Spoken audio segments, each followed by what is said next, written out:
welcome. What is your name? My name is Meredith Whitehurst. Do you have a middle name? Lynn. Lynn, okay. Without an E. Lynn? Mm-hmm. Okay, nice, okay. You did not, when was the last time you rode? I rode on Tuesday morning on the trainer. Okay. Yes, maybe Wednesday. I can't remember. Structured workout or just like a, okay. Yes. Is that your preferred, like to do the structured workout? I like a structured workout just Really? because I know like this is what's coming and this is when I'll do the effort and then this is when I get a rest. Okay. Yeah. How long have you been using Zwift? I downloaded it almost a year ago when I realized that training for the upcoming Ironman was going to be, it's More coming time. up quick. Okay. Yeah. Okay. We're skipping it. How did you get started cycling? Let's start there. So in grad school, one of my good girlfriends, Brooke, she decided that she was going to do a half Ironman. And this was the Muscle Man half Ironman in the Finger Lakes. And she was like, why don't you do it too? And so I had about a year to prepare. Okay. And prior to that, my sister had gotten me into like a sprint and an Olympic distance. So I did those. Okay. All right. And so, bought a bike, went to Carytown, bought a bike. It didn't fit me. I was pretty miserable on it, but just kind of stuck with it. And the rest is history. I mean, it was a pretty easy transition into swim, bike, run. Like I had been swimming and I had been running. Okay. So I just kind of had to add the bike in. And I really kind of hated it at first. Really? Oh yeah. I hated it. I mean, I loved doing triathlons and I thought it was really cool, but the bike part I could have done without. So, yeah. Shame. I should kick you off the show. I know. Okay. So, what was your first triathlon? You recall? It was called Mission Man. Mission Man. And okay. it was like a small triathlon in North Carolina, Buckner, North Carolina, that my sister took me to. And it was a sprint, but an open water swim. So pool swims kind of still, I just don't love pool swims. Okay. So it was an open water swim, I think 700 meters. The bike was really hilly. Okay. And the run was through like some trails. But it was a sprint, so all kind of manageable. Okay. Like nothing, nothing crazy. How long is a swim in the sprint triathlon? So a sprint can be like, it can be 300 meters, it can be 700 meters. It's anywhere from like 300 to 1,000. I don't know really. Okay. It's kind of variable. Okay. Yeah. But is the run and the bike distance more set, or is that also? So usually the run is 5K. Okay. So about 3-ish mile run. Yeah. And the bike, I think anywhere from like 10 to 18, 20. Okay, that's not bad. That's not bad at all. No. When you think of your distance when you're riding, do you do it in kilometers, or you still? I'm definitely miles. Really? Okay. Miles, okay, you're sure. not there. Yeah. Chris Marson, I know he does triathlons, and he does all his distance by kilometers, which is annoying when we're doing Zwift rides. No, I can't do it. I can't do it because I'll think about it too much. So I need miles. Yeah. So Mission Man Triathlon, the first one, when you did it, were you like, this is awesome, I'm going to do more? Was it like each one you had to be convinced, like family members, friends, or something like that did it? Like, oh yeah, like I kind of knew that, like, okay, this is really cool. Like it's not. Okay. I didn't feel like after runs, because I'd done some marathons at that point, and I've always felt kind of beat up after long, races. Mm-hmm. And then with the triathlon, I just kind of felt great. So it was okay, I want to do that again. Okay. So. Okay, so you didn't. Okay, so you were prepared. You didn't just like wing it when you. No, I didn't wing it. Okay. I mean, I could say like I hadn't swam. Like I swam growing up, and I think a lot of people who are trying to get into triathlons are kind of, I'd say, held back because of the swim. Like I think you can go buy a pair of shoes and run, walk. Mm-hmm. You can go buy a bike, but the swimming I think really kind of holds people back from trying them. Yeah. I didn't think twice about swimming, so I did have to get back into the water. Like I didn't swim much after grad school. Okay. So, yeah. Your swimmer, was it recreational swimming in grad school, or like full? No, I just swam for exercise. Okay. Okay. Yeah. So you did your first one. You were hooked. did you just like increase the distance? Like okay, all right, it's a sprint triathlon. It's what's the next one? Olympic. And then you could do like a half Ironman, full Ironman. Full Ironman. Okay. Was it just like, I like this distance, or I want to do harder, I want to do longer? Like, how did that progression go? I kind of more of just a distance. Like, I remember like swimming. We would do like swimathons, and I could just swim and swim and swim. So like, I feel like I've always just been like, I'd rather go kind of long than short and like super fast, like redlining. Okay. So I kind of like the longer things. Okay. So I did an Olympic, and it's kind of in that halfway point where you're really kind of pushing yourself, like to the point like you feel like you're going to puke. Yeah. And I really didn't love that distance. So my girlfriend Brooke said, let's do this half Ironman, and then we can go wine tasting afterwards. So I was like, that sounds great.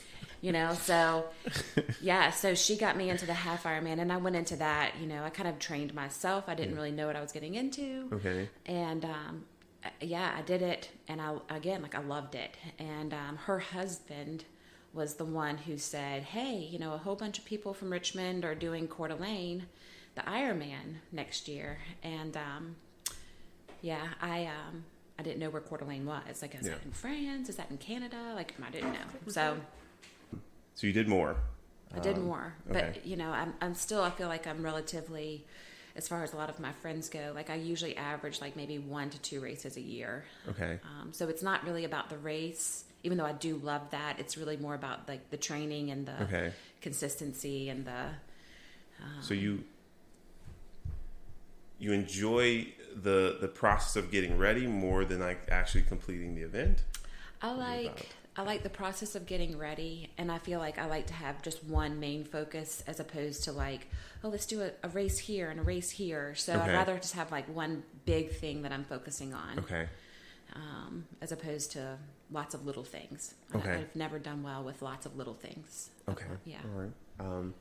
But you've also got some time constraints with 2 kids. I have 2 children. Yes. How is that? Like, how's that like with the, being a mom, managing that time and preparing for an Ironman? Yeah, it's nothing like I expected it to be. It was harder than I expected it to be. Okay. But I think, a good friend of mine, and I think he meant well, but he found out I was pregnant and was like, oh, you can kiss Ironmans goodbye. And something about that, just kind of, I'm not defined by Ironmans, but something about that just kind of, I didn't love being told that, okay, that part of you is gone now. Yeah, yeah. So after Sloan, I had her in 2017. After having her, I was like, I could do this. I need a goal. Mm-hmm. And so I did one the year after Sloan. Yeah. And it was much, much different than before. Okay. So prior to having kids, there were 2-a-days, I'd wake up early and I would go do a workout, and then I'd go to work all day, and then I'd come home and do another workout. And now I wake up really, really early, do one workout. I might squeeze something in on my lunch break at work. Yeah. But I'd say that the 2-a-days are done. Okay. Yeah. So definitely different, and definitely the mom guilt. I did not expect that to hit me like it did. And it's tough. It's tough when you're not there when they wake up in the morning and they ask, where were you, Mommy? Because they don't understand. Right, but one day they will. One day they will understand. And they will. So. And if you keep doing them, they'll get older. You may find a little bit more time. Yes. Yes. So you can go back to the 2-a-days. Right. That's if I want. Yeah. So working on the triathlons, figuring out the time, and you had a son in 2020? Yeah, I had another daughter. So we waited. Yeah, we waited to find out, like for both of them, and I was convinced the first one was a boy, and was pretty sure the second one was a girl, and I was right. So we had a girl in 2020 in August. So it was the best part of 2020. I mean, that's pretty obvious, but that was the best part of 2020. Awesome. For sure. And then you did an Ironman after. What was the one you did? So I did Coeur d'Alene, and the whole reason of that was I did Coeur d'Alene as my first Ironman in 2011, and that that was just a wonderful experience. I did it because it was the year I was turning 30, and so I wanted, something to kind of say, okay, this is it, and it came back after they had canceled it on my 10-year Ironman anniversary. So I was like, it's just kind of written in the stars. I need to do this one again. When I first did Coeur d'Alene, I hated the bike. Like, I was ready to leave my bike in transition and say, somebody take it. I don't want it. And fast forward 10 years, I love my bike. Like, it's all about the bike. And you get the right bike, the right fit, and it's just, it's amazing. It's a game changer. Okay. So, despite you not enjoying the bike portion, and now more so you enjoyed the bike portion of it, which one's the most taxing upon you? Which one of the legs do you feel like is the most taxing? I feel like the swim is just kind of like, okay, get it done. I don't burn too many matches on the swim. I'd say the bike, just because I'm still, as long as I've been biking and doing that, I've gotten much stronger, but it's still just, I don't know. I still feel like just the length of it is kind of what sucks the energy. You've got to nail your nutrition. Yeah. And I've been pretty lucky with nutrition for the most part, and hydrating. I've had so many coaches and people to ask questions, so I think bike for sure. It's one that's taking the most. Okay. Yeah. You mentioned coaching. You didn't start out with a coach. I did not. When did you decide? What was the decision to get a coach? Once I feel like I kind of cheated the half Ironman, the first one. I was like, okay, I could definitely do better. And so the same group of people that I kind of got into for the first Ironman were all coached by, ironically, my high school swim coach. So it just seemed like kind of a natural progression. So she started coaching me, and it was just a great fit. Like she's always been, her name's Karen. But her mindset is, quality over quantity. So, she wasn't having us do these long bike workouts and then a long run right afterwards. And she kind of respected people's time, regardless of your situation, like with kids, no kids, full-time job, part-time job. She kind of respected, like, okay, none of us are professionals, but we all still want to get better. So it was great. It was kind of a natural, like, it's a good fit. First coach. Okay. You ride with under Sweet Spot? With Sweet Spot? So I've ridden, I've done their inside training, and at one point Karen and Aaron from Sweet Spot, they kind of joined forces, and so Aaron would write all of the bike workouts for Karen. So it's kind of a team effort, which was really nice, because you get Aaron's knowledge in cycling, which I still feel like that's my biggest area of potential growth. For sure. The knowledge in cycling, or the knowledge, and just kind of I feel like if I just focus on cycling, I could get stronger. But I've never just focused on cycling. It's always been the three. Skipping around here, you did Between the Waters. I did. With your husband, and who else was there with you? My sister was there, and we've done it.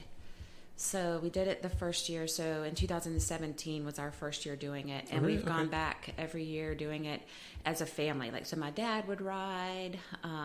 We haven't got my mom out there, but, between my sister, my brother-in-law, my husband, myself, and my dad, we would all kind of do various distances. Yes. So it's become kind of our annual family gathering. So nice. I love that. I love it out there. It's great. That was my first entry. 2017 was my first entry, was doing the Between the Waters. Did you do 2018? You did 2018? I did 2018. Okay. Yep. Because that was, I did the 100 miler that year. And I think that was the year that was pouring down rain. Yeah. Roads were flooded. The roads were flooded. Yeah. Yes. If you talk to Lucille and John or Josh about that, they will tell you the stories of us riding through through puddles Yes. that were like up to our crank, Yes. through that. So I do remember that. And I had a couple, a cute little old man pull up in a pickup truck just saying, would you like a ride? And that was my like one weekend to get 100-mile in for Ironman Arizona, which was coming up. So I was like, I'm finishing this. I got to do this. Yeah. It was terrible. That was a tough one. Yeah. Right. Yeah. We've gone back. Yeah. That did not feel great. It did not. But did you do it by yourself or did you do it with the family? I did. So I started off with, my dad, and he ended up, like, I think it just got too cold for him. So he ended up getting my sister to pick him up, and then I finished it by myself. So it was just me being stubborn, which I feel like is how I finished 90% of my long rides, just being stubborn and not wanting to stop. So, yeah. Were you like dressed for the cold for the run? I think I was dressed appropriately, but my dad loves to stop at the aid stations and chit chat, and I just really wanted to get it done. So like I would sit at the aid stations, like let's go, and I didn't want him to not have fun, and I wanted him to be warm and get the nutrition he needed. But at the same time, I was like, this needs to be over. Right? Yeah. John Beckenstein is notorious for just conversating with everyone at the rest stops and then making friends with them, and then probably taking pictures with them. Taking pictures, yes. My God, all the pictures. 95% of the pictures I've been in for the last like 4 years, John is taking. But I also have all those memories because of all those pictures he's taken. So yes, I understand. I think with the rest stops, I'm also like, let's like take just the right amount of time, and then like let's go on. So I can understand. Do you so you've ridden with your family? Were they riding before, like, or did you like, was this thing they were already doing? So my sister was definitely, yes. So I was kind of the last one to kind of join, like my sister had been doing triathlons and riding.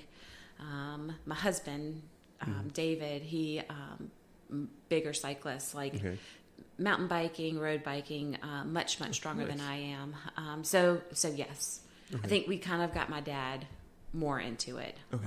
So nice. It's been good for him. And they all enjoy it, right? They're not like just okay. Yep. Awesome. Cool.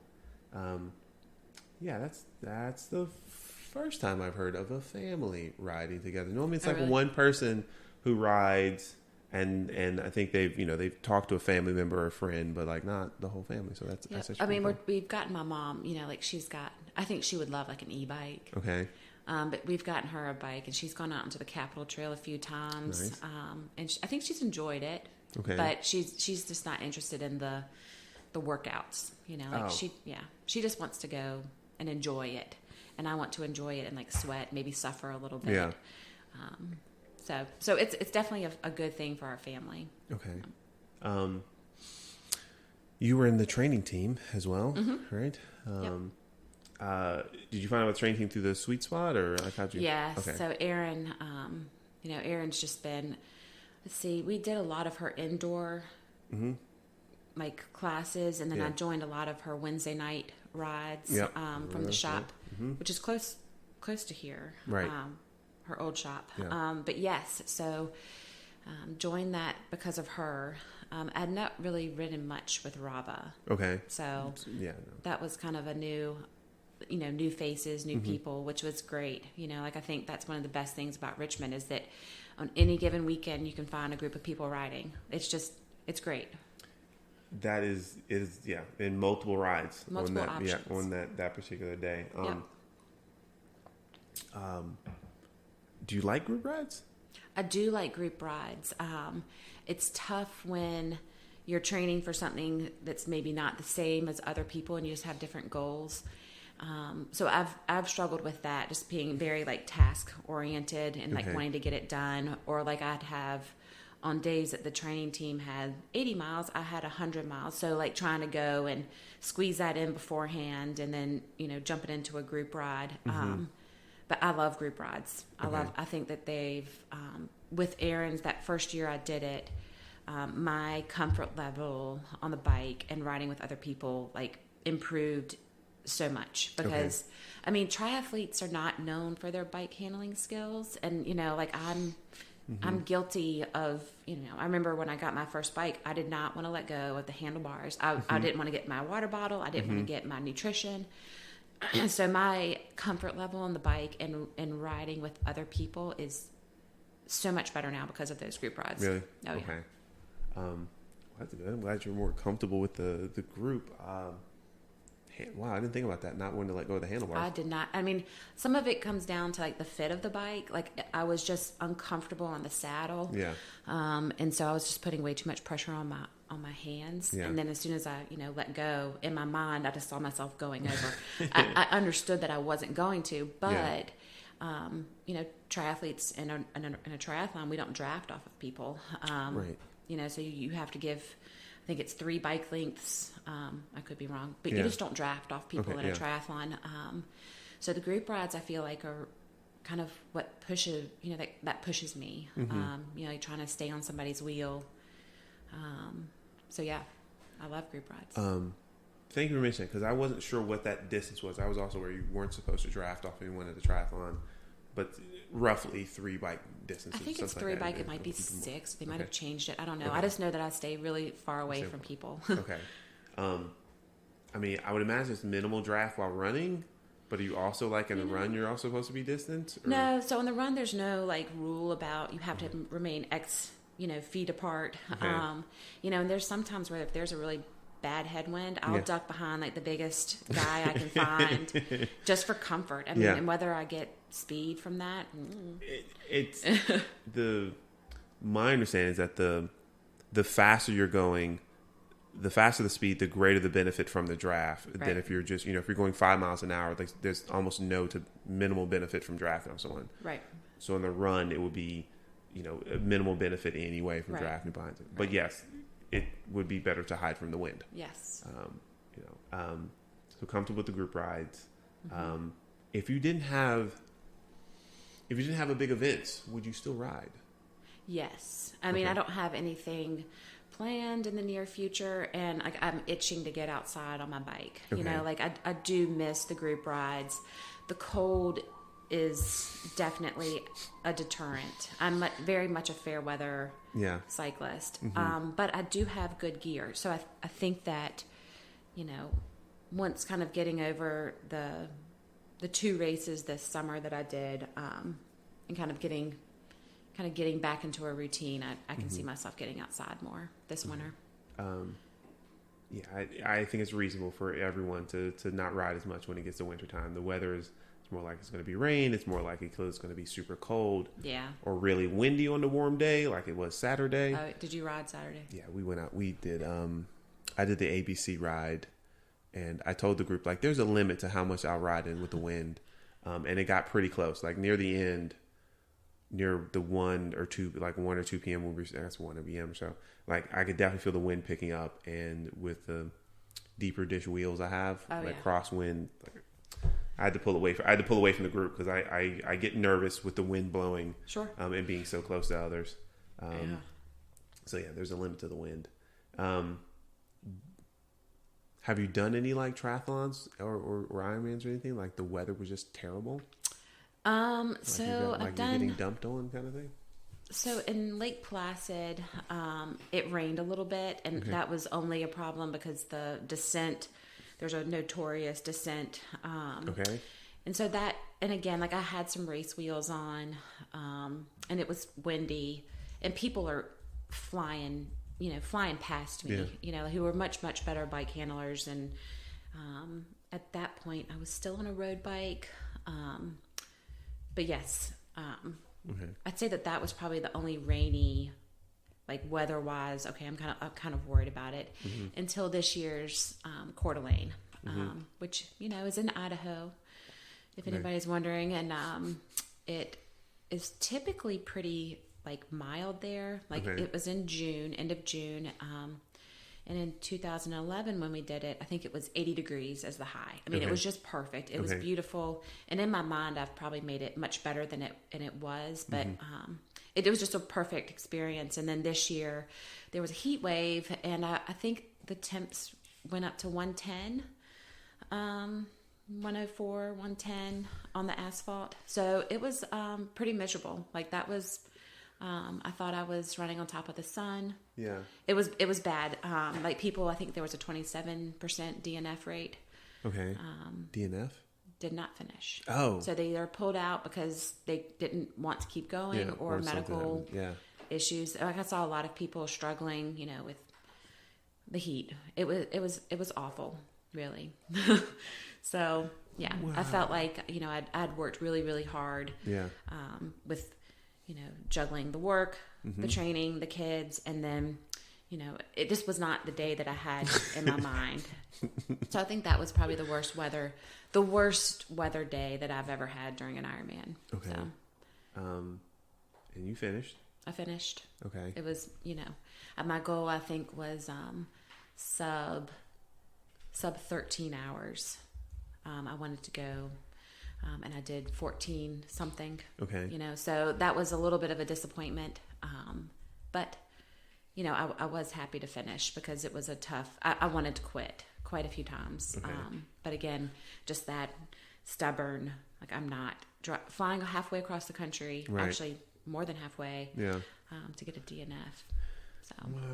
Wow. So you finished. How did you feel after you finished this thing? Super hot. I mean, I was proud of myself, but there was also just like a little tinge of disappointment just because I didn't reach like kind of the goal, the time goal.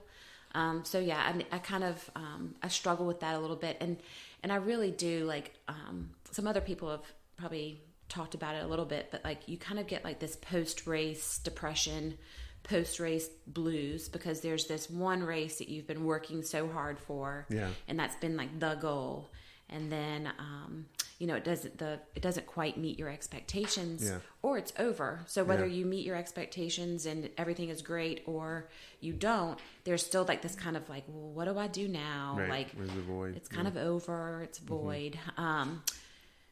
So yeah, there was that kind of feeling afterwards. I was proud of myself, but I could have done better. But I can't change the weather. No.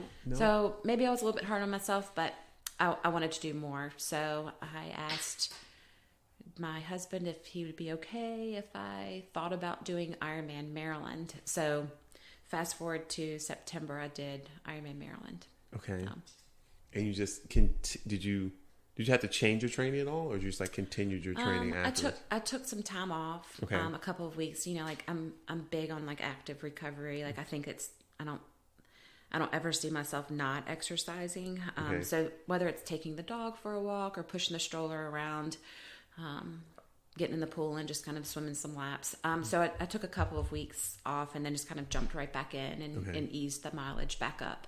Okay. So yeah. Okay. Yes, I don't think I've ever worked on that. I've never really done any training to then think like I need to take a break from cycling. The only time I know I definitely took, like I'm going to definitely take a few days off, was when I did Bike MS for the first time in 2019. And that was, I did the 2 days and I was like, yep, I'm not going to sit on a bike for like 4 or 5 days. It was like, I need that recovery. Need to chill out and watch TV, eat biscuits or something. Lots of biscuits. So many biscuits. Speaking of eating, yes. You finish a ride. You finish a Ironman, right? Like, what do you want something? Like, what's the thing you want to have like that night? Or are you just like, I'm just gonna go back to eating super healthy? Like, what's the...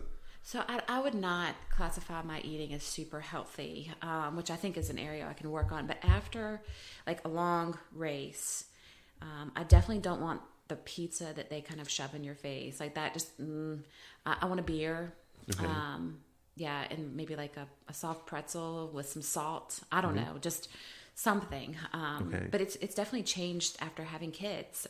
So after before having kids, I would say, give me all the pizza. Yeah. And now I'm like, I don't really want the pizza. Really? Okay. Don't really want the beer as much, which is weird. So I don't really have a post-race go-to, but usually it's something salty. Okay. Like a bag of salt and vinegar chips, nachos. I don't know. I've only done like cycling events. charity events. So when you're doing, you think you have to bring all your own nutrition for like the Ironman, like, or do they have like race stations? Yeah, they have on course nutrition. Okay. And my experience with it, I've never really depended on it. Because they use like the big like coolers, and then they just dump. They have volunteers, which we're grateful for, but they have the volunteers who maybe don't know like the ratios of Gatorade to water. And so sometimes you'll get like this just super potent Gatorade. So yes, they have on race nutrition, which I do get the waters.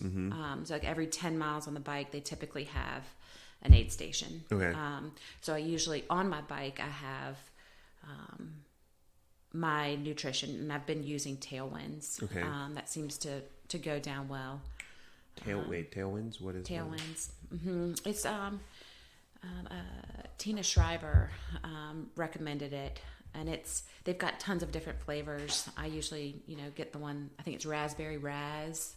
But that's a gel, or it's a powder that you add into your water. Oh, okay. So hydration mix. Okay. It's it's calories. Okay. And I try to get 250 calories an hour. Okay. Usually I'm not hitting that. Okay. And then lots of water. So, yeah. You take solid food with you? I'll do gels, or I bounce back and forth between like a peanut butter and jelly sandwich, the pretzels, Uncrustables, usually a Snickers bar. Like halfway on the bike, they give you a special needs bag, which you can stop for. And in Coeur d'Alene, unfortunately, like it was frozen in the morning when I put it in my special needs bag, but it was completely melted by the time I got to it, which I think was mile like 75. And I was, I could have cried. Like I really wanted that Snickers. But and there were some, like the volunteer who gave me the bag, he kind of gave me a pat on the back and was like, sorry, But I mean, I don't depend on that. That was kind of like a treat to look forward to. Okay. So, but yeah, Tailwinds. When I first started, I used Carbo Pro, and just had some bad experiences with that. So I think I did Tailwinds, and what else? Tailwinds has been kind of my go-to. Pretty tried and true. Okay. Yep. Okay. I'm surprised you don't really have. Well, I guess you mentioned some things, some solid food with you.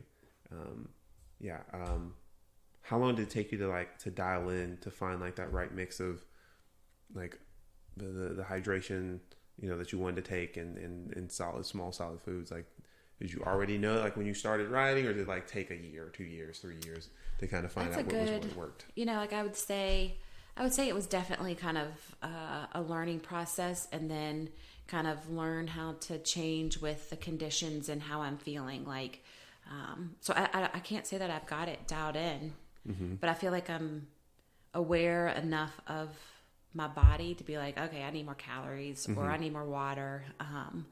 But yeah, I don't think that I'm super purposeful with nutrition. I just try to stay roughly in a frame of calories and hydration.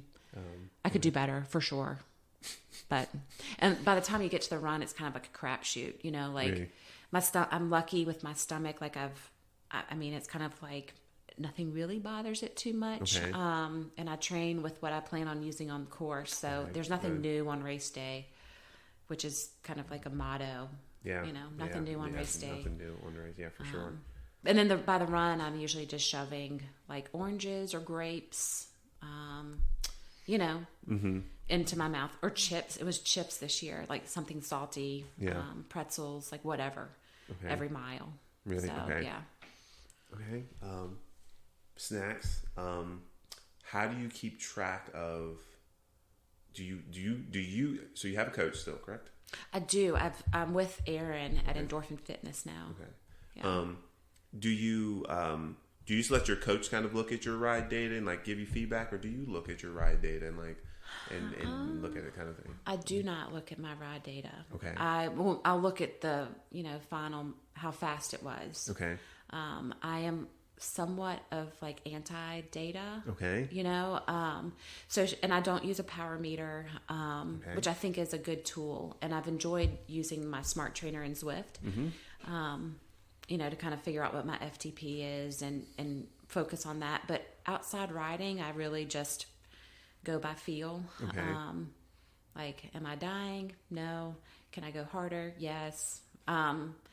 So she'll look at it and give me feedback. Okay. I think for me at least, like the run, she looks at that, and I think that her feedback on the run is probably more helpful. Really? Okay. Yeah, to me. How are you tracking all of this? Like you're doing it in one go, like a bike.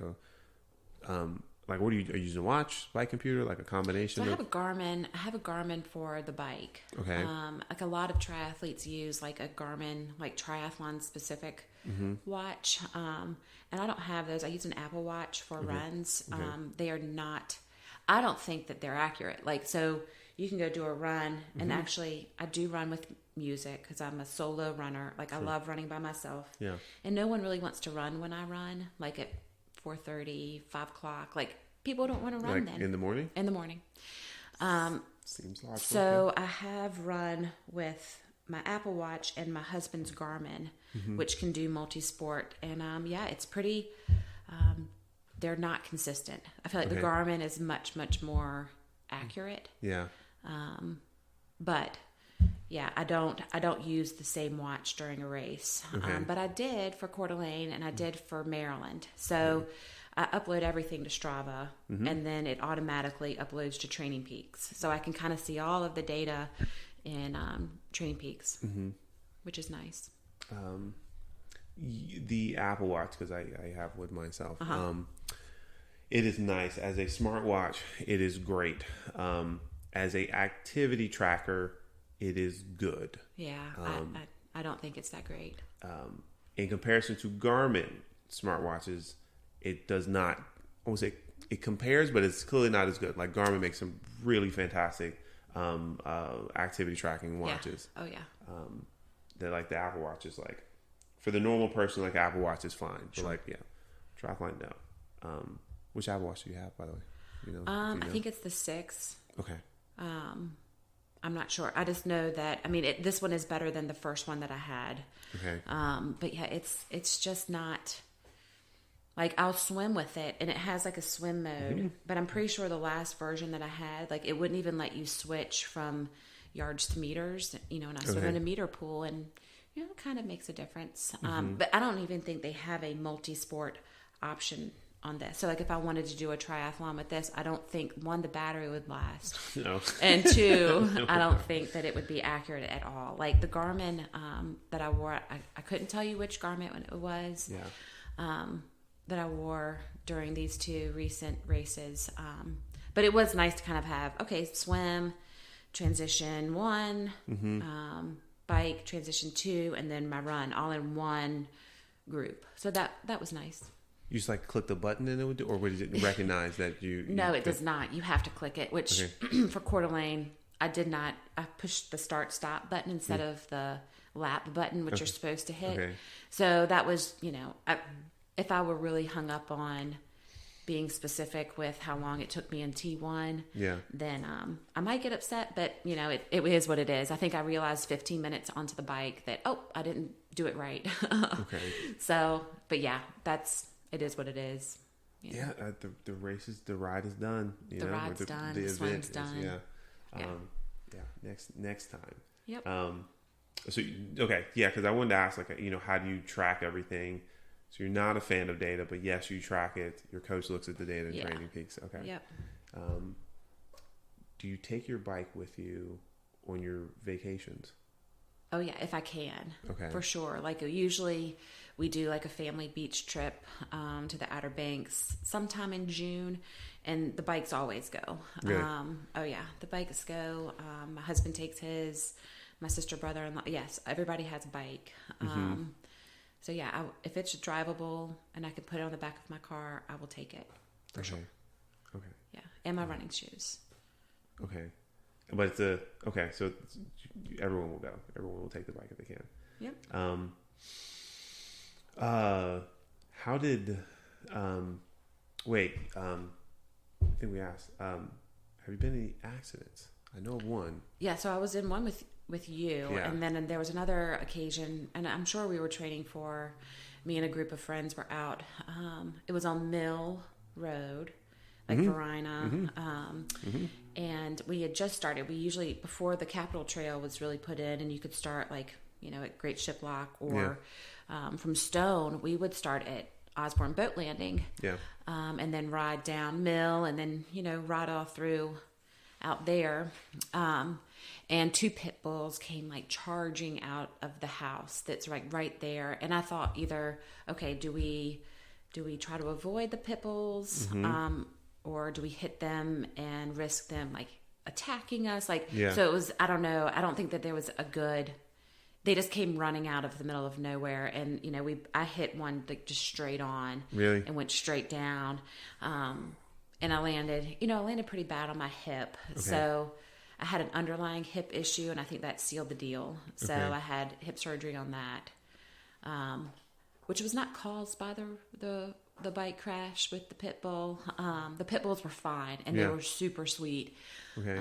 Like jumped in our laps and started licking us. But it could have gone differently. Okay. Yeah. So I was definitely Sorry, just to clear. So the dogs didn't like come out because they were trying to attack you. They just ran across the street. Okay. No, they were coming out to greet us. Okay. I think they very wanted different to say scenario. Hi. Okay. Yeah. Okay. But yeah, they were puppies. They were little. But super sweet. And the owners, apologized, and a little old couple came up and picked us up and took us back to our cars. Okay. And the bike was okay, but I think that was probably my first like crash. And then I had another one on a group ride, like close to the end. And I'm pretty sure I had a concussion from that.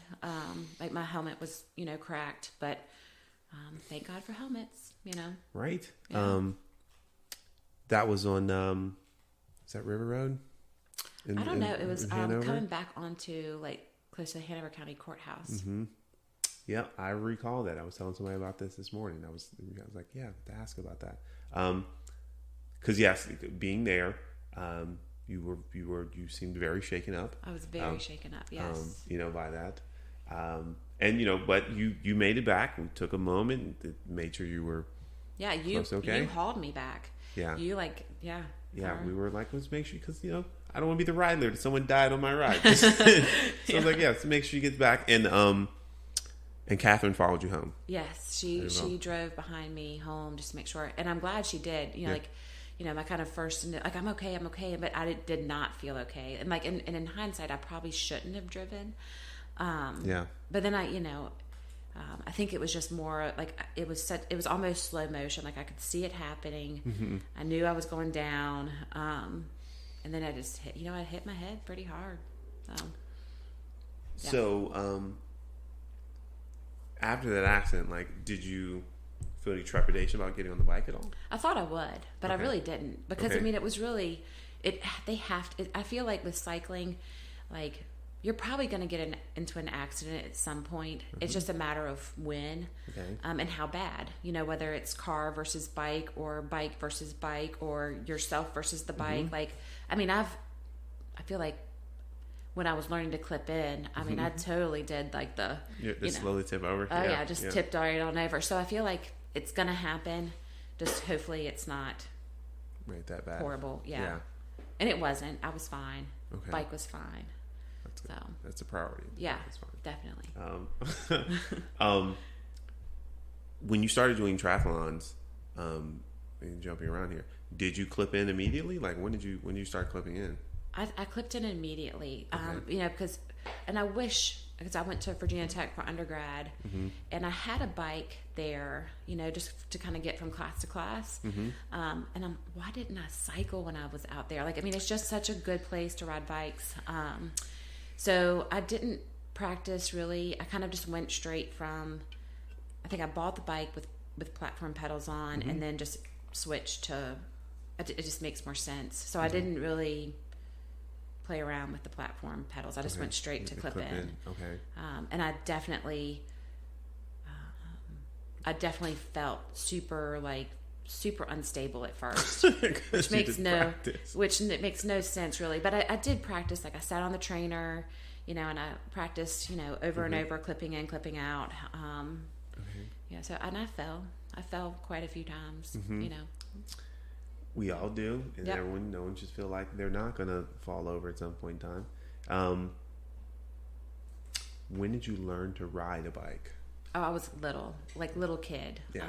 I feel like it's like kind of the classic story, and I can't wait for it to happen with either of my daughters. But like your dad's holding onto the back, and you're pedaling, and he lets go, and you don't realize it. So I grew up riding bikes, like just around the neighborhood for fun. Yeah. And I hope that my children can do that. But I think there's just so much more out there now for kids and bikes, which is exciting. So I would be super thrilled if either of them got into it. But if they do, they do. If they don't, they don't. Okay. It's good. It's awesome when someone can follow their parents' footsteps, kind of thing, right? And they take it on themselves. But also a parent being accepting, like, hey, yes, that would be awesome, but clearly I'll be happy to do their own thing, kind of thing. Oh, yeah. I'm glad you're not going to disown your kids. If they just No. become like baseball players instead. Let's see. Thinking of when you got comfortable with things, right? Your kid. Like, I'm always curious about when did someone find, like, this is the kit that really feels good and I really enjoy this, as opposed to, like, this is just the one I started with. Like, when was there some point where you were like, oh, this kid is fucking awesome? I'm not a kit, so yeah, like I'm not a kit person. I want to find like the best shorts for me, and then like the top is like okay, whatever. But I will say like Core makes a triathlon short. That it just works. It feel like there was no like transition. There was no. It just felt great. So it is a triathlon like brand, and I just have like a couple of pairs of their black shorts. And I think I have several like kits, but I just always go for those black shorts, and then whatever top I can like find. So I wish that I was a little bit more like coordinating and like color, but I'm just not. I guess I was asking more in the case of the comfort, like finding this thing is like amazingly comfortable, however it looks, kind of thing. And so just curious about that, how long it takes for someone to find like, oh, this is the best fit for me, kind of thing. So I think that for me at least, it was less about the kit being comfortable. Like I feel like I've had a couple of really bad shorts that were just I will wear this never again.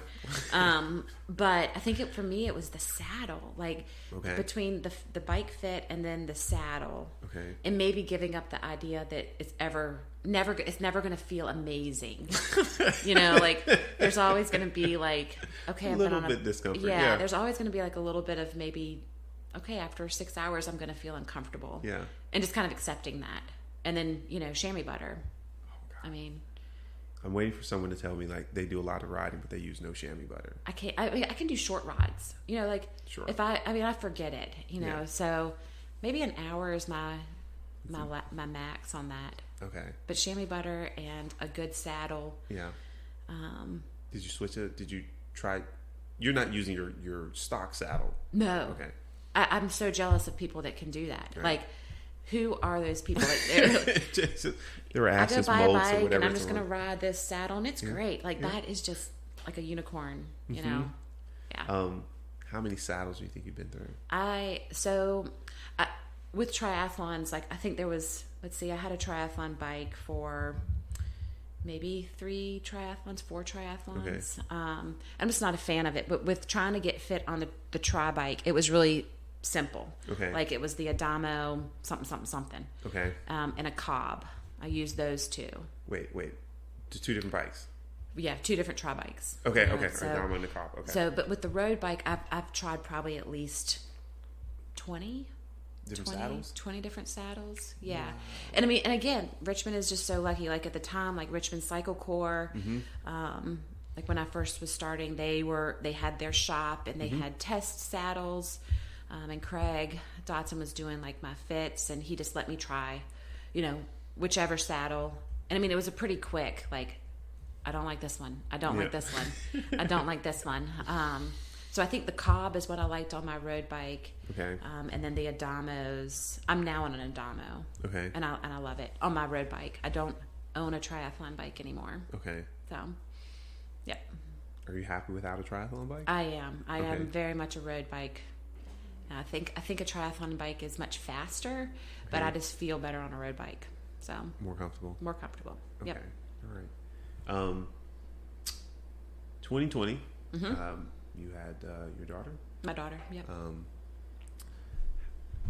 How, of course, we also had a pandemic that happened in 2020, or at least started for us here in the States. How did that impact your training, your cycling life? Like, how did that weigh in at all? So I think I've thought about this a lot, because we found out that I was pregnant, before the pandemic hit. And, when it did hit, I mean, I remember being at work and being like, can I touch patients, or, like, what's going to happen? Like, I'm pregnant. I didn't know kind of where I was safety wise, and am I doing everything to keep us both safe? Because I think I was around 4 months pregnant when the pandemic started. And at that point, things were just shutting down. Like, races were being canceled, everything was just like being shut down. And I remember having friends that were training for these big races and just being like, oh my gosh, like, there goes months of training, and just being like, I felt so horrible for them. Yeah. And also, somewhat grateful that I was not planning on any races in 2020. Okay. Yeah. Minus a baby, which in a way is just like a really long endurance race, being pregnant, at least for me. But I think that after having Blythe, my daughter, in August of 2020, and then kind of giving myself a couple of months to recover from childbirth, and then getting back into training, in a lot of ways it kind of kept me sane. Okay. I mean, postpartum anxiety, I feel like I had it with my first child during a non-pandemic year, and then the anxiety with, okay, who can hold your baby, and who do you feel safe with coming over to your house with this pandemic that we don't know how it affects anybody, and no vaccines were out, so it was definitely high anxiety for me, like, and training really kind of kept me like from losing my shit, my cool, like, all the time. so in a lot of ways, because there were not many like social things, and I'm definitely not having play dates, like, so in a lot of ways it kind of freed up more time for training. Okay. I would choose not to have a pandemic and trying to figure out, training in normal times, but in a lot of ways it kind of made training easier. Okay. And it definitely kept me sane. Like, I do think that if I hadn't had a race planned, that I would have, I think I would have really struggled with anxiety. Really? Oh yeah. Okay. Oh yeah. So, and then, just the whole, nursing and, we had vaccines at that point. Come February, I was vaccinated, and having the vaccine and nursing, like, do you keep going? Like, I really wanted to stop, because that's 30 minutes during your morning where you could be working out and you're either pumping or nursing. And it's definitely like, why am I having this decision? I just wanted to be done, so I could focus on training. But at the same time, if there's any possibility of passing on antibodies, then I'm going to do it. Yeah. So it definitely, it was hard. It was really hard, with that. And then even group rides, like, there were times where, and one of the reasons why I did choose the Sweet Spot and RABA training team was because they required vaccinations. And so that, while I don't, shun people who are not vaccinated, it made me feel better about it. Okay. So in my mind, I kind of justified it as, okay, these people are taking this somewhat seriously on some level. So, it definitely was a good thing. Okay. Yeah. So you were to and I think that's a thing I've heard of others who got into cycling or were able to do more because there wasn't other things to do. Yeah. So it freed up time for a lot of people, hence our bike shortage, to get out and ride or focus on riding more. Yep. Because there was no parties, there was no clubs, there was no bars, there was no movies, there was no museums, there was no theater, there was nothing other than what was outside. Yep. speaking of which, today is new bike day. You may have missed. I saw the big box. Yeah. Canyon. Yeah. I Exciting. got a Grizzle, and I'm looking forward to opening the box. They actually they were supposed to deliver it Wednesday. And every like 4 hours I was checking the delivery time. And then I checked yesterday, and it said coming tomorrow, Saturday, or coming to Sunday. And so, but then I checked early this morning and said, nope, it's coming Monday. So I was like, okay, I'll go do this other stuff in the morning. And so I was out, and then when I was out, I looked to check the thing again, and actually I got a text message saying package delivered, signed for by Jay Jones. Which I don't know if that was the FedEx person who signed for themselves. Jay Jones? I thought it was my neighbor next door. She's a nice lady. I thought it was her, and so I was expecting to come back home around 3:30 and have to go over to her house to get this box, which I was like, how is she moving this box? Anyway. It's huge. But it was just on my doorstep. So I don't know if FedEx just signed for it themselves and left it. Either way, it is in the house, and so I'm looking forward to opening it and putting it together. So, new bike day. Today is the 12th. Why do you keep doing the Ironmans and training? Like, why do you keep going back and doing this? Well, I think it'll be a pause for now, at least for a couple of years. Okay. But it is just the challenge, and it's, like a lot of, I feel like when somebody has a baby, women have a baby, I think that it's just kind of, I don't know, I think it's kind of expected for them to like kind of give up things that they love. Mm-hmm. And I don't know, I think it's just a challenge, and I like to have a goal that kind of gives me like direction, and because I can, like I'm 40, like, mm-hmm. So, like I'm not getting younger, but like I tell patients all day, like you got to keep moving, mm-hmm. And I feel like to have children, like I want to be an example for them. Yeah. And like they don't get it right now. Like Sloan got to go to Ironman Maryland, and she got to watch, and that was just the best. Yeah. Like I get goosebumps seeing her out there cheering. But one day she's going to get it. Yeah. And she's going to realize like that was hard, and like I can do hard things, whether it's a triathlon or like a test or getting into college. Like she can do hard things. Yeah. So I think that's kind of my motivation now. Yeah. But it just changes. Okay. Yes, she will grow up, and there's another guy I was talking to, Jeff, about him doing weight loss. Making a decision to do weight, to try to maintain his weight or lose weight, because he thought about his kids, right? Yep. And your daughters, when they grow up, they'll be like, Mommy did all these things, right? Yep. And that'll make that barrier a bit lower for them to do those same things, or to stay active, because they'll remember Mommy did this. Yeah. Well, and just taking care of your body mm-hmm. and your mind. Like, really, I mean, I think a lot of women like get obsessed with how their body changes after having a baby, and mm-hmm. I think that having that goal and having future goals, it kind of takes the focus off of what does my body look like and what can my body do. Yeah. And I think that that's important. Yeah. Okay. Well, Meredith, I would like to say I'd like to thank you for your time. I appreciate you sharing the stuff about your kids and the training, how your life was impacted with the COVID, and being a mom and deciding to train and that kind of thing. So I appreciate you sharing all of that, and hopefully listeners will enjoy hearing this story. So. Yes, well, thanks for having me. This is great.